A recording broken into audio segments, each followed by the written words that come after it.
নমস্কাৰ, আমি আপডেটখিনি সকলোকে জনাই আছোঁ। যোৰহাটৰ ARৰ যিটো মেডিকেল আছিলে আমাৰ 23 তাৰিখ আৰু 24 তাৰিখ, 23 তাৰিখৰ বেচটো আৰু 24 তাৰিখৰ বেচটো। 23 তাৰিখৰ আজি ৰিজাল্ট দিছে। তেওঁলোকৰ 5জন মানে RME পাইছে বুলি জনাইছে আৰু বাকীকেইজনে ফিট হৈছে। এতিয়া টোটেল কিমান কেণ্ডিডেট আছিলে আমি একজেক্ট ইয়াৰ যিটো কোৱান্টিটি এইটো নাজানো, তথাপি 30+ থাকিব লাগে মোৰ মতে। 30+ যদি আছে তেন্তে 5জনক RME দিছে। নৰ্মেল হৈছে বুলি কৈছে। মেডিকেল খুব ধুনীয়া নৰ্মেল হৈছে, একদম হাৰ্ড কৰা নাই, মেডিকেল নৰ্মেল হৈছে বুলি মোক জনাইছে। যোৰহাট ARৰ কথা কৈ আছোঁ।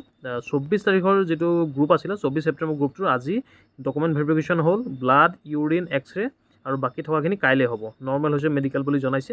PRC ডমিচাইল দুইখনেই ইয়াতে লৈছে, কোনো ধৰণৰ অসুবিধা হোৱা নাই। আৰু খটখটিৰ আৰু এটা মই ৰিপৰ্ট দি দিওঁ। খটখটিৰ আমাৰ 25 তাৰিখৰ, খটখটি আজি 25 তাৰিখৰ হৈছে 80জনমান প্ৰেজেণ্ট আছিলে, তাৰে 39 মান ফেইল কৰিছে। হাইট, চেষ্ট, ৰানিং মিলাই আৰু 41 মানে PST PET ক্লিয়াৰ কৰিছে। ফাৰ্ষ্ট গ্ৰুপত 7:30 আৰম্ভ হৈছে। 1200 মিটাৰ ট্ৰেক হয়, ৰাস্তা হয়তো মই কৈছোঁ, খুব ধুনীয়া ৰানিং কৰিবৰ কাৰণে। ৱেডাৰো মজা আছে বুলি মোক কৈছে আজি। প্ৰথম গ্ৰুপত 32 জন দৌৰিছে, 12জন ফেইল কৰিছে, 20জন পাছ কৰিছে। বাকীকেইটা হাইটত ফেইল কৰিছে। মোটামুটি নৰ্মেল হৈছে। নৰ্মেল হৈছে ইয়াতে যিটো আমাৰ ফিজিকেল, ইয়াতে নৰ্মেল হৈছে খটখটি নৰ্মেল হৈছে। ৱেডাৰো আজি ভাল বুলি কৈছে। যোৰহাটৰ মেডিকেলৰ কথাটো কৈছোঁ। এতিয়া ডকুমেণ্টৰ কথা বহুতে সুধিছিল, ডকুমেণ্ট কি হৈছে, কেনেকৈ হৈছে। তো ডমিচাইলৰ কথাটো এনেকুৱা হৈছে, ডমিচাইল কিছু চেণ্টাৰত নহ'লেও চলিছে, PRC লৈ লৈছে। PRC যিখন এডুকেশ্যনেল পাৰ্পছ অনলি বুলি লিখা থাকে সেইখন চলিছে, কিন্তু ডমিচাইলখন তোমালোকৰ অৰ্থলৈ নাযায়। ডমিচাইলখন জইনিঙত সময়ত লাগিব। এতিয়া জইনিং তুমি যিটো চেণ্টাৰত মেডিকেল কৰাইছা সেইটো চেণ্টাৰত জইনিং নহ'বও পাৰে।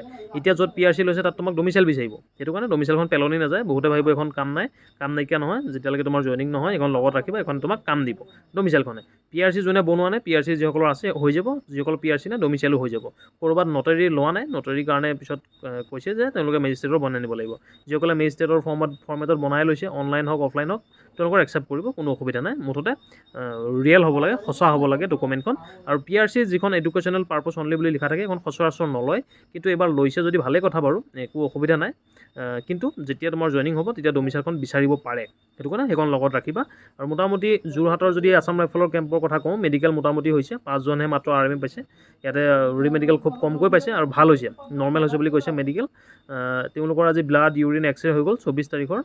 আৰু বাকীখিনি তেওঁলোকৰ কাইলৈ হ'ব। ডকুমেণ্ট ভেৰিফিকেশ্যন মোটামুটি হৈ গ'ল, বাকী যিকেইটা আছে কাইলৈ হ'ব।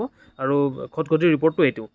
মোটামুটি ভালেই ৰিজাল্ট এটা আমাৰ আহি আছে যোৰহাটৰ পৰা। আৰু খটখটিত বাৰু যিহেতু প্ৰথম দিনাখন গৰম বহুত আছিলে, প্ৰথম দিনা বহুত ল'ৰা ফেইল কৰিছিল, তাৰ কাৰণে আমি বহুত চিন্তিত হৈ গৈছিলোঁ যে খটখটিত কি হ'ব, ল'ৰা বহুত ফেইল কৰিব নেকি। তেনেকুৱা কোনো কথা নাই। আজি খুব ধুনীয়া ৰিজাল্ট হৈছে, ভাল হৈছে। হাইট আৰু চেষ্টত ফেইল কৰাটো কৰিব, এইটো আমি উপায় নাই, এইটো আমি একো কৰিব নোৱাৰোঁ। কিন্তু ৰানিঙত ফেইল হ'ব নালাগে, আমি সেইটোৱে আশা কৰিম। বাকী ভিডিঅ'বিলাক অকণমান শ্বেয়াৰ কৰি দিবা, কাৰণ যথেষ্ট ভিডিঅ' বনাই আছোঁ। ভিডিঅ'বিলাক শ্বেয়াৰ কৰিলেহে ভিডিঅ' বনাবৰ কাৰণে মন যাব, আৰু প্ৰতিটো খবৰ আমি তোমালোকক দি থাকিম এনেদৰে। এতিয়া যোৰহাট আছাম ৰাইফলত যাৰ আছে কমেণ্ট কৰি জনাবা, আৰু খটখটিত যাৰ আছে কমেণ্ট কৰি জনাবা। Thank U.